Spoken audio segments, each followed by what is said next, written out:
The phrases toxic fans and toxic fandom have been thrown around a lot in recent years. My personal new favorite words of grifters and tourists are also being thrown around quite a bit to anyone who doesn't think the way that you think they should. These are all used by activists in the TV, film, or gaming industry who don't appreciate being told, no, that's not good. They only want praise heaped upon them, and they want to be told that they're special and their work is beloved, appreciated, and amazing pieces of art that will be fondly remembered forever. Oh wait, you serious? Let me laugh even harder. Oh, and it's super transformative and groundbreaking, don't you know? Well, now it seems that industries are taking notice, and instead of being super confrontational, as they have been for about a decade now, they're going to try to cater to the people. Wow, what a concept.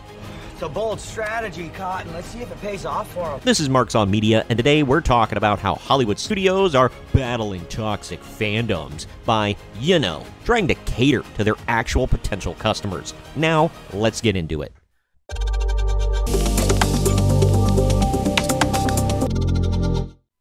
For years at this point, we've gotten the same things over and over, and it's a constant cycle in films, TV, and games industries of make a bad, divisive product, promote the worst, most divisive parts of your product, fans reject it, and it bombs. Don't self-reflect at all, but instead blame the fans. And repeat. Every product is a strong independent woman who don't need no man, a super diverse cast, except for white people, and a main character who's LGBTQ, LMNOP, EIEIO. My God, what genius is! Genius, genius, genius! Way to subvert expectations, buddy. Why didn't anybody else think of this? Do they promote the story? No. They promote the diversity. They promote how gay it is. They trash any source material that may be attached. They talk about how they're groundbreaking and making this for a modern audience. And then they complain when the audiences check out before the show, movie, or game ever even comes out.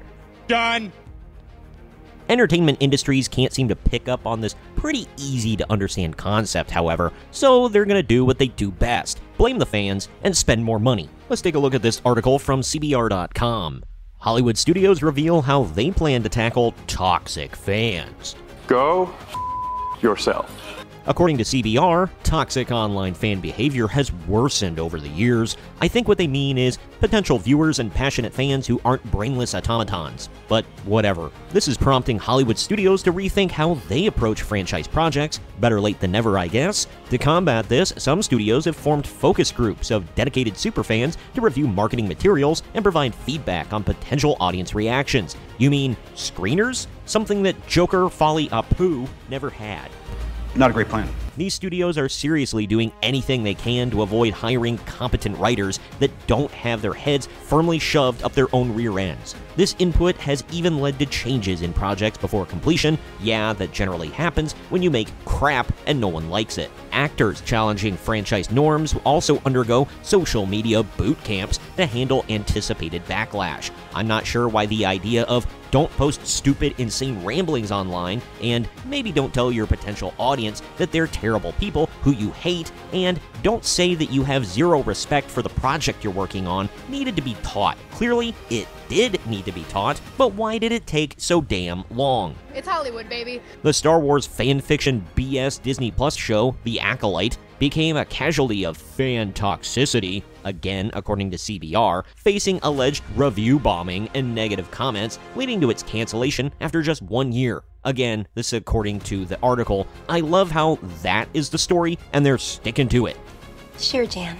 Not the fact that Kathleen Kennedy, the brainless killer of franchises, pumped millions and millions of dollars into the show and saw zero return on investment with a tiny audience. Star of the show, Amanda Stenberg, and Lucasfilm president Kathleen Kennedy both addressed the vitriol, attributing it to bigotry and the largely male-dominated fan base's resistance to women-led projects. Ah, boy, here we go.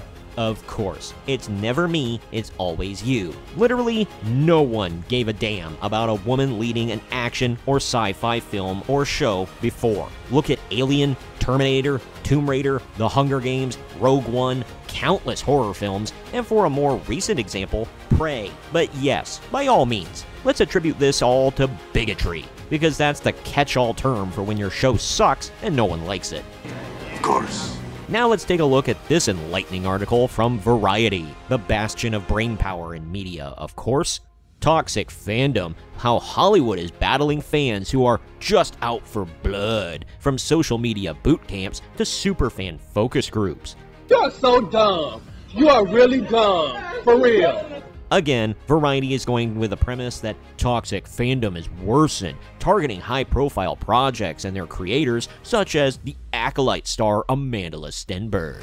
They claim that Stenberg faced bigotry and hatred even before the show aired. Maybe people are basing their dislike for her on the crap that she has said and done, not the fact that she's an actress on a show. She's an outspoken narcissist who also plays the victim card and talks down to everyone. She's another one of the people I mentioned earlier that gets high on her own supply of farts.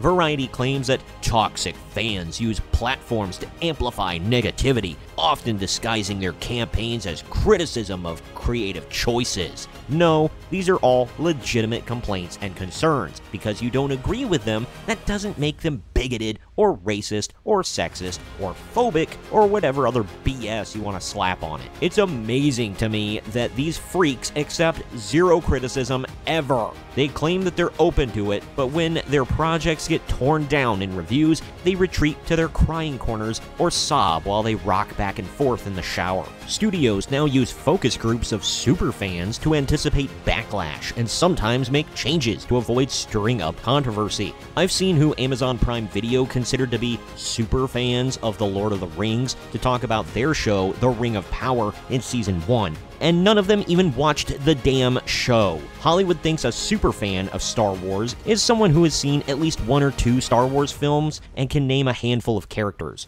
This right here is a superfan of Marvel. They know that Steve Rogers is the real name of Captain America. Well, not anymore. He's out of line, but he's right. Actors are also prepping for the storm, with some attending social media boot camps or having their accounts managed. This may be a good thing because, besides politicians, actors have proven to be the most immature, stupid people on the entire planet. It's true. They slap a hornet's nest and then go, "Oh my god, all these racist bees are stinging me. I don't get it. It must be bigotry." In extreme cases, talent faces threats and requires protection. 99% of the time, we get zero evidence of this. It's a trust me bro kind of situation. I don't believe you. And don't get me wrong, I'm not condoning this at all, but literally everyone with any sort of public reach or public platform on the internet gets threats and hate messages. Those people are called lunatics who do that sort of thing, not toxic fans.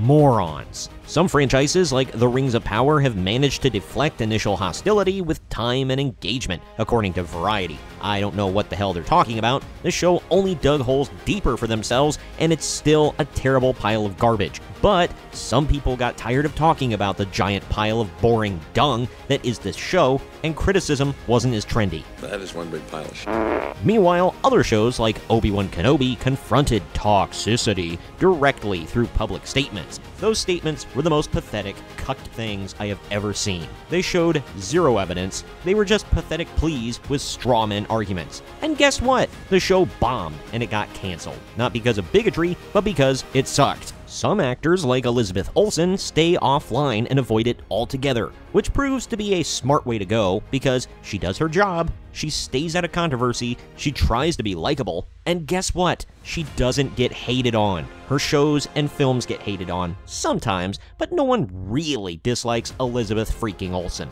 Nobody! The bottom line, I guess, is that Hollywood just needs to quit basing their projects around ideological, socio-political messaging. They need to quit trying to reimagine franchises. They can have strong female leads, but quit forcing Mary Sue girl bosses that act like men down our throats. They need to quit insulting fandoms and potential viewers. Maybe be respectful to people once in a while. They need to listen to criticism and actually make efforts to change. Oh, and here's a novel concept: hire good actors and writers. How dare you?